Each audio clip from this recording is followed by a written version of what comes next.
Empoweristas, it's Alex Worley, and I am joined by the blonde bombshell behind the skinny confidential, Lauryn Evarts. Thank you so much for being here. Thank you for having me. I'm so excited to chat with you. We were Snapchatting beforehand, having a little bit of fun. Lots of Snapchatting. Yes, and you are seriously building an empire. I'm trying. No, you are. Slowly you but are. surely, little steps. Yes, check out her site. She has so many different offerings, obviously best known for your blog, but every empire has a beautiful story to begin with. So take me back to when you first started the Skinny Confidential.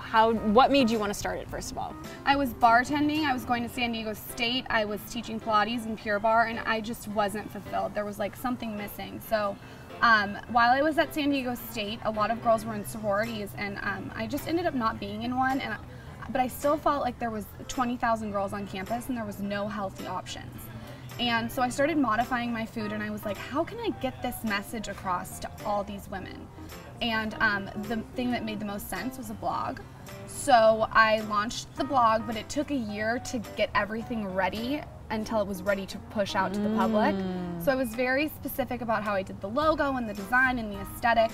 And once all that was complete, I pushed it out, and it kind of just snowballed there. It started in, I think, 2012, so like 6-ish years ago, and I've just done it every day since. Yeah, so it was a slow start, which I think is really refreshing for people who are wanting to start a new project and it feels so overwhelming, but you were right there where it was baby steps and took, like you said, even a year before you launched, right? It takes so much patience, but that's okay. People ask when there's been an epiphany. There hasn't. It's just little steps every single day and kind of just riding it. And ultimately that kind of just, one day you kind of wake up and you're like, okay, I'm kind of here, but now I want to get to there. It never ends. Like there's never a point where you're like, like this is where I want to be. I always kind of strive to be better. Yeah, what is that one thing that you feel like you really did right and made all the difference throughout the entire process? I think I started with a niche, and that was health and fitness. I think a lot of people try to go into it as lifestyle, but I think to become a lifestyle expert, you have to have a very specific niche with something and grow with that niche.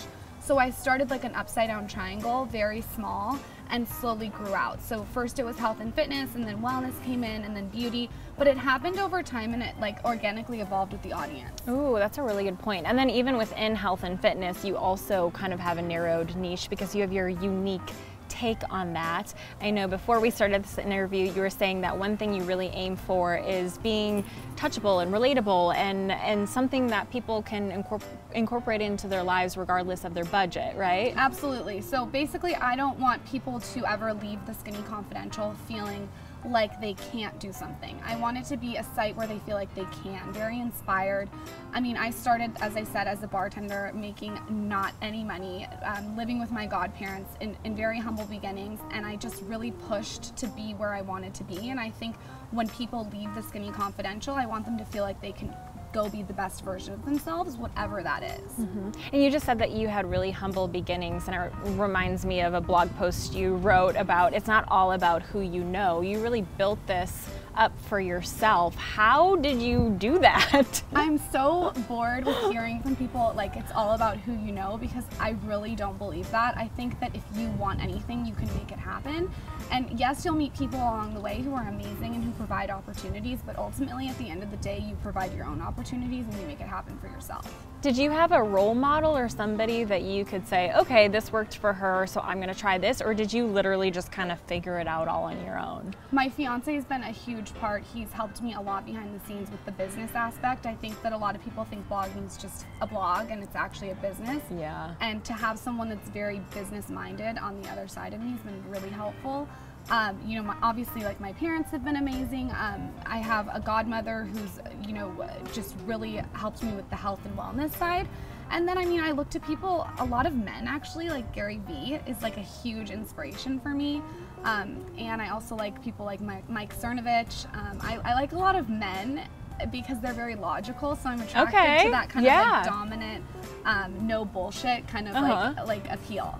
Well, and it seems like you have a piece of that in you too. This like I'm strength and no bullshit. I think it's great to give women permission to embrace that side of themselves because we all have our own inner strength. We just have to own it, right? Absolutely. I think we've been kind of categorized as you have to have a baby at this age and you have to get married at this age. And I just think everyone is different and we should just do what works for us on our own terms.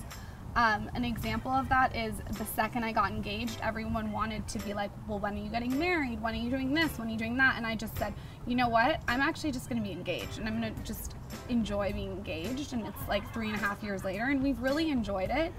And we're kind of just doing things on our own terms. I don't think there's like this age limit that you have to do or be or you know, be married or have kids. You just do what works for you. I love that because yeah, the not.com might say that you're a few months behind on your wedding planning, but it's like you're doing what makes you feel good, what makes you happy. It doesn't discredit your love and your relationship. It's just what works best for you. Absolutely, and I think there are women out there that really love the whole marriage and wedding and babies thing, and that's totally fine, but a part that has fulfilled me a lot is the business and the blog. So I think everyone's tank kind of gets filled up differently. You just have to see like what, you have to like kind of explore yourself and see kind of who you are. Yeah. What's the unique take on fitness for the Skinny Confidential? Definitely my unique take would be that a lot of fitness bloggers are very hardcore. They're very intense. Their whole life is fitness. It's so regimed and the meal prep and all this stuff. The Skinny Confidential is about balance. Like it's about throwing 2 hard-boiled eggs in your purse and having a side of sriracha in there. Like just it's very like we're all busy. Like no one has time to like meal prep for 7 days. It's very lax and easygoing and chill, but still really paying attention to that health and wellness side. I think that a lot of the workouts I have in the Skinny Confidential Bombshell Body Guide are like workouts you can do on the floor in your hotel room. It's nothing like so serious. It's realistic. It's like realistic. Something that someone who's on the go all the time, who's busy and has a full life can actually do. Absolutely. Anyone can do it. It's so simple. It's quick. It's easy. It's modifications. It's dealing with where you are in that moment and making it work. So I gotta ask you, does it ever feel like there's a lot of pressure to live up to this Skinny Confidential name? Absolutely. I think the Skinny Confidential, the name is more like get the skinny, but I do feel pressure in a lot of different ways from social media. I think all women do. You get into that kind of comparison game, and what's helped me is just really staying in my own lane and staying focused on you know, what my goals are and just really trying to put my blinders on and not worry what anyone else is doing. But I'd be lying if I said there's not pressure. I mean, I love your honesty. Yeah, Thank you. We are not alone. There's absolutely pressure. You know, I don't want my bat wings jiggling on camera. Well, it sounds like ultimately you have a fitness lifestyle because it's for you and you want to be healthy and you want to feel good, right? Absolutely. Is that a big part of it, is really doing it for yourself versus for other people? I think you should do everything for yourself, not for other people. You get into a game where you want to please other people and you become disappointed because there's expectations. So I think that the more, again, you stay in your own lane and focus on what you're doing and not worry about what everyone else is doing, you'll feel more fulfilled. Yeah, stay in your lane, moral of the story. Yes, love it. Absolutely. So you work very closely with your fiance. What's that like? It's interesting. Yeah. It's not smooth sailing. Again, I'd be lying if I said it was perfect. I love your honesty. No, it's hard. It's difficult working with your significant other. It's hard to learn when to shut it off. You go home at night and you know, want to take a bath or burn oils or burn a candle, and you know, my fiance Michael will ask me something about, you know, what I need to do tomorrow, and I kind of tried to set boundaries with that. We're getting better. Again, I feel like it's a work in progress. We also just launched a podcast together. It's called The Skinny Confidential, him and her podcast. And for the first 10 episodes, I thought I was going to stab him in the middle of the night. I did. Does that come through in the podcast a little bit? Like, totally, oh my gosh, if I Don't have to talk to you for one more minute. Don't listen to the first 2 episodes. I've really had to, I don't want to say train. We've had to dance together. When you're in a business partnership, in a relationship, it's a dance. You have to learn who steps right, who steps left. and it's definitely a learning experience. It's not something you just wake up one day and say, I'm so good at this. Yeah, well, I think everyone needs breaks from each other. You know, my husband and I have worked together on some projects, and when you see each other all day and all night, it's like, okay, I need some me time, because I don't care how much you love someone, you still need a break from them, right? So as for you, it's all been about the dance and finding those breaks in between. Absolutely. You got to find the dance, you got to have me time, you got to know when to say, okay, this is enough, like I need to go do this, and you can go over here. We are together all the time. We both got headphones. This works really great if you guys need tips. We both got headphones so we can listen to podcasts sometimes when we're driving, because sometimes you just need like a breath of fresh air. Like, yeah, totally. And I'm being very honest about that. I mean, I love it. It's definitely work, but I believe anything that is worth something is work. Totally.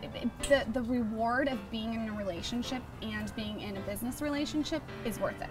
I love it. And by the way, this transparency that you're seeing and hearing is totally sprinkled throughout her brand, and I think that is honestly, to me, what makes you stand out, is you're just so authentic and so transparent. So I can totally see why you have so many raving fans. Thank you so much. Okay, lastly, what is your definition of empowerment? My definition of empowerment is freedom. That's beating to the tune of your own drum, being who you want to be, and the blog has really allowed me to do that. I get to pick and choose who I want to work with, I get to be my own boss, and I get to make my own hours, and that's kind of ultimately why I was feeling unfulfilled when I was at college and bartending. It's because I didn't have that piece, and now that I have that, I just feel really empowered and very free, and I think if any woman can feel like that, they will feel empowered too. Beautiful. You are such an inspiration. Thank you. And let us know what your definition of empowerment is using hashtag Empowerista, and we'll show you some social media love.